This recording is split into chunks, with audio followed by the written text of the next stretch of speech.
Among the internet's online creators, there's none so widely cherished as James' role for the channel Cinemassacre, but more specifically, his portrayal of the angry video game nerd character in a series by the same name. In it, James plays an exaggeratedly angry nerd, as the name suggests, who reviews infamous retro video games. You try to help me now, man?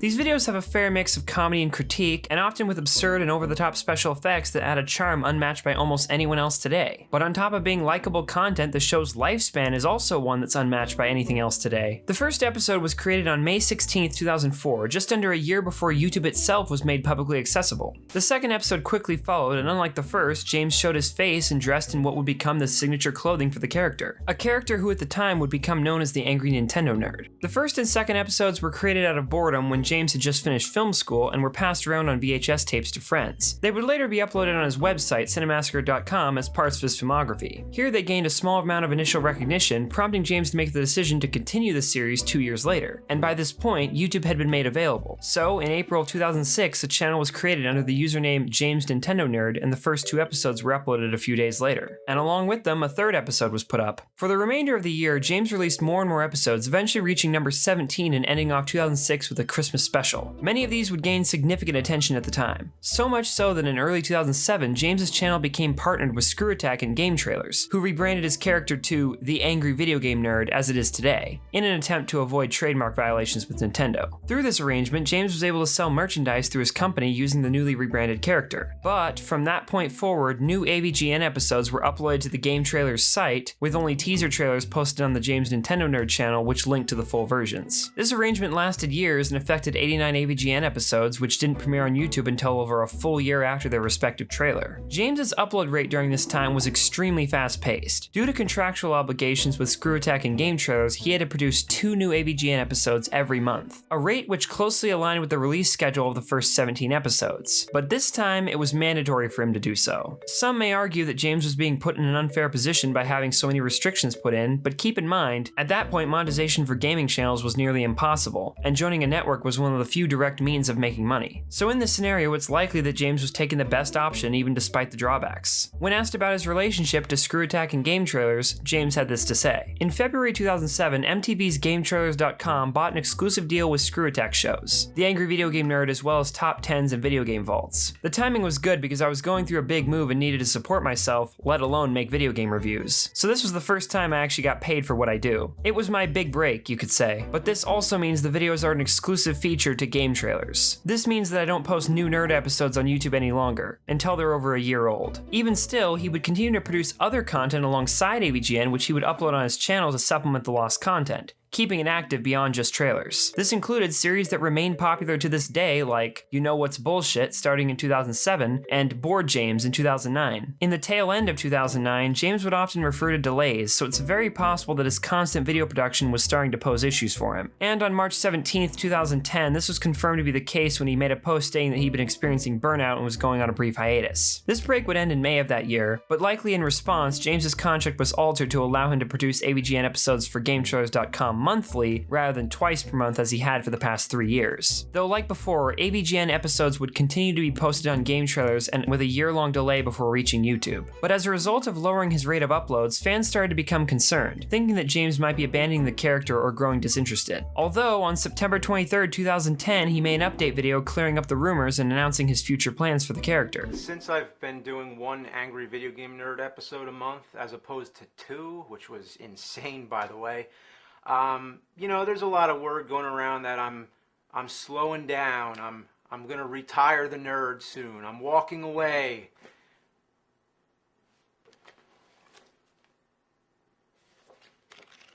This is the script to the Angry Video Game Nerd movie.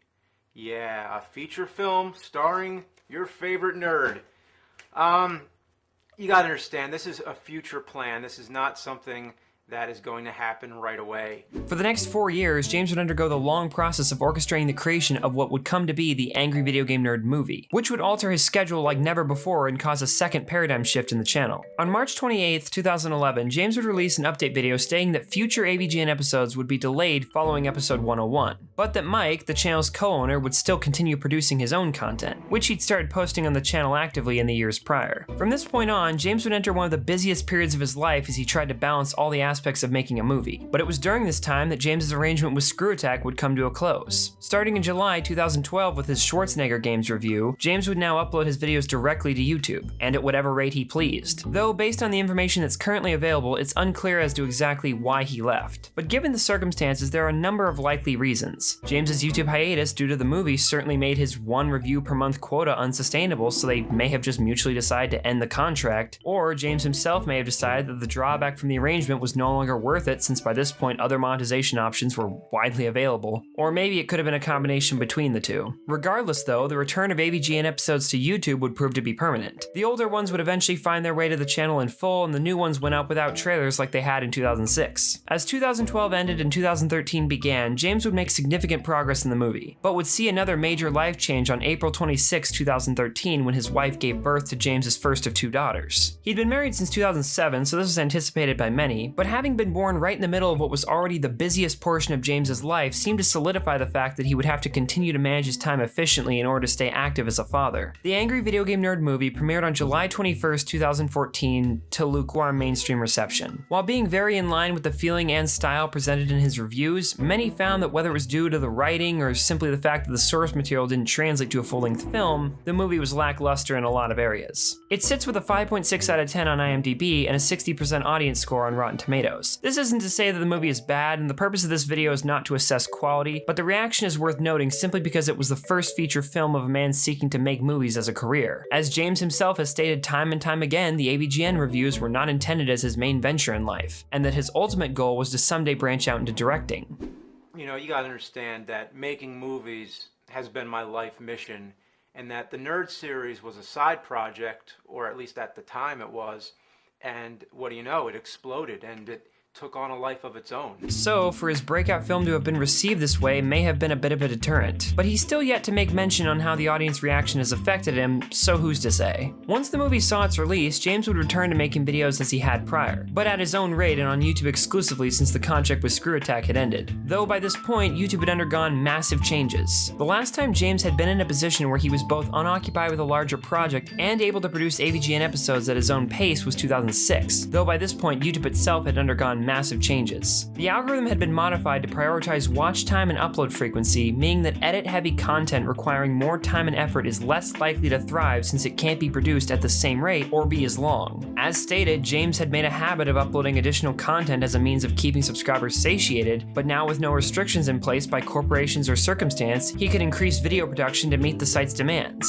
He'd already started laying the groundwork for this by creating a new series called James and Mike Mondays, which is officially named such on November 13th, 2013, in a video where the two played Punch-Out together in a vaguely edited Let's Play type format, and continued this trend by posting out-of-character reviews starting in 2015, and beginning to post Monster Madness that same year, which, prior to then, had been on James's site exclusively. It was also during this time that James refocused his efforts into Board James, a series that had been long dormant, since April of 2013. Combine this with the fact that Mike was also uploading content actively, and it wasn't long before the channel was putting out near-daily uploads. But despite this uptick in content production, it appeared as if James was successfully balancing everything while still putting out incredibly well-received AVGN videos. Granted, not as many as he had under the contract with Screw Attack, but with the production quality increasing and the algorithm's newfound demand for rapid-fire content, a bit of a stall between uploads was to be expected. And it was around this time, however, that Cinemassacre also entered a new contract with Screenwave Media, a company ran primarily by a man named Ryan Scott, a longtime friend of James who had appeared in many Cinemassacre side videos, and later an entire series with Mike which acted as a spin-off series to James and Mike Mondays. Like Screw Attack, Screenwave Media offered a means of distribution for Cinemassacre merchandise, all the benefits of a standard managed partnership, and with no external video hosting demand. Although unlike Screw Attack, Screenwave Media's online presence was a bit more limited and secretive,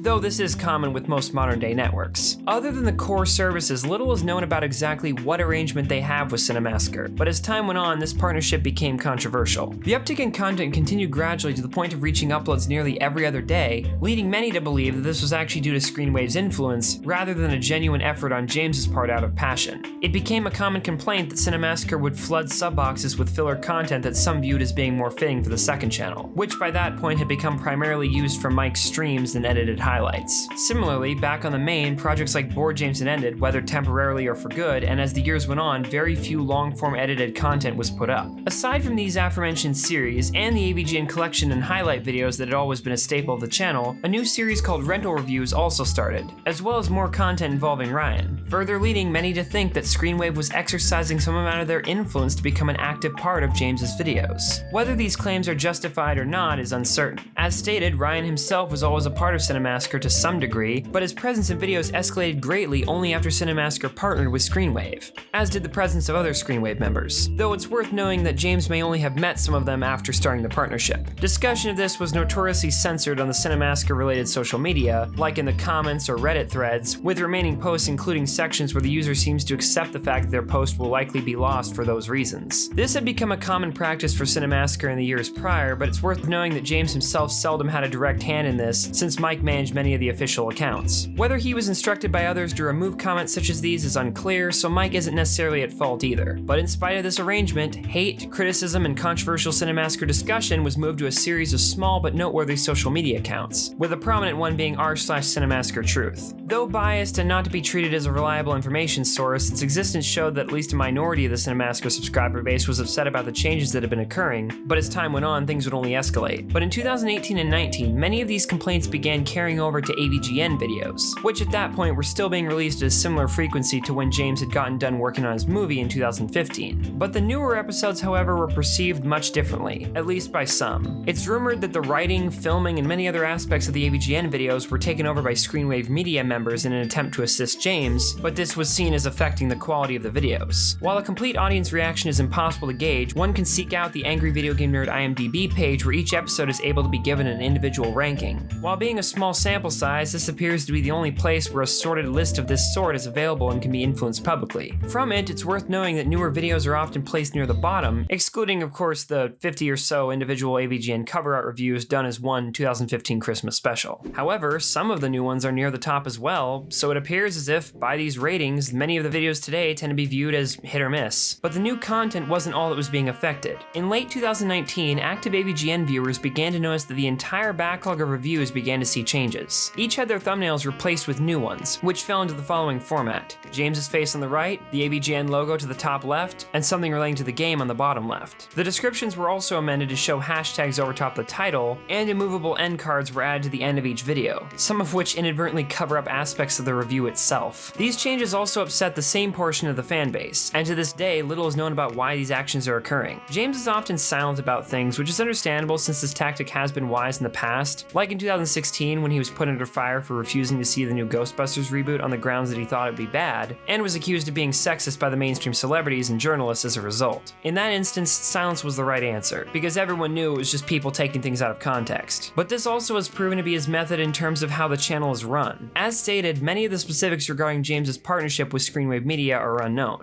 And while the fanbase isn't necessarily owed this information, the lack of concise justification for a lot of these changes, and with no one party responsible, many have directed their ire at Screenwave Media for making these changes and at James for being complicit in them. Now, you're probably wondering why I sat you down and talked to you about all this. Well, there is a reason. Hi, I'm just Jargon, the guy who was, until just now, an omniscient and unbiased narrator, to the best of my abilities at least. I know plenty of you probably read the title and expected this to either be a hate video or an in-depth documentary conceived by a bitter longtime fan yearning for the good old days when Cinemassacre was different, but quite simply, it's neither of these. I explained all the relevant history behind Cinemassacre and James because I'm trying to showcase, to the best of my abilities, that there is no real bad guy here. From the very beginning, James has made sacrifices with his content in order to ensure financial stability, like having to upload videos to game trailers for the first year of their lifespan. But this was never a bad thing. For subscribers to the channel, yes, it was, but in retrospect, with the limited monetization options at the time, James would most likely have been forced to get another job otherwise, and limit his review production to such an extent that he may not have become who he is today. However, releasing the AVGN movie might have been a wake-up call for James that not every film he created would be universally well received. That's not to say he felt like this before, but it may have made the risk a lot more real to him and put in perspective that a career as a successful filmmaker film director would be too risky now that he has more people to provide for. When someone is young and unrestrained by obligations, dream careers are much easier to shoot for since the stakes are lower and your time isn't as precious. But maybe as a result of seeing some of the negative outcomes on the path to reaching his dream, and with a new person to rely on, James decided to double down on what was already successful in an attempt to maintain his income. And with YouTube changing to favor quantity over quality, can you really blame him for simply producing quick-to-make content that the majority of subscribers take no issue with, while still producing the AVGN episodes to please those that do take an issue with it? At a lower quality, granted, but to the best of his abilities given the circumstances. Honestly, it's all up to personal opinion on the situation, and whether the drawbacks are truly worth the rewards. Many of you might not even notice the quality dip I'm talking about or just disagree and stand by the idea that his reviews are just as good as ever, and that's fine. If you do, then you're definitely not alone because this situation is incredibly subjective. But as for everyone else who's on a similar page and sees the drop in quality, just consider this. James Rolfe is one of the oldest internet personalities who's still active to this day. If we ignore his prior filmography and just look at YouTube, he's been putting out constant content for just shy of 14 years straight. He's burned himself out before, and I'd be willing to bet that he's burned out now, but knows he needs to continue because he can't risk the well-being of his family by ditching his only safe avenue of making money to pursue his real dream. He most likely joined Screenwave for the same reason he got Mike to manage his social media. He wants to ease the difficulty of upkeeping everything himself due to the circumstances. Do I personally agree with all the things Screenwave Media has done? Of course not. The old videos, in my opinion, should have been left alone, and I don't think there was any benefit in changing them. If anything, people are gonna see them, think they're the new obnoxious videos, and not watch them. Okay, I mean, that part's just a joke, but still, the stuff's pretty bad. But with other things like the uptick in less edited content and the lower quality AVGN videos, as much as it bothers me, I can't help but understand James's reasoning for doing it. I adore the old AVGN episodes and always have, but now, to be honest, I don't even watch the new ones, or any content on the channel aside from when I check them out again just to make this video. There has been a great decline in Cinemassacre's content quality over time, and potentially due to Screenwave Media's influence. But as much as I miss the old content, I know this change had to happen sometime. Most online personalities who've been around as long as James have quit, declined, or changed up their content, but James still fights on, trying to adapt himself, molding his channel to fit with the new landscape for the sake of upkeeping his revenue. And for better or for worse, it is working. Cinemassacre has since doubled its subscriber count in the past 5 years from the 1.6 million it took them the prior 9 years to earn. I think the real enemy here is YouTube, whose changes over time have hurt series like AVGN by forcing people like James to supplement the empty gaps between episodes with less strenuous content, and cutting ad rates down to such a degree that more content is needed just to balance it out. As much as James's decisions affect the quality of his videos, I think understanding is important. It doesn't change the content, but it could change your perspective on the people behind it. I personally admire James, and I probably always will, but YouTube has become a site that no longer favors what the angry video game nerd was and is. And with James's new responsibilities to his family, all he can try to do is change for their sake.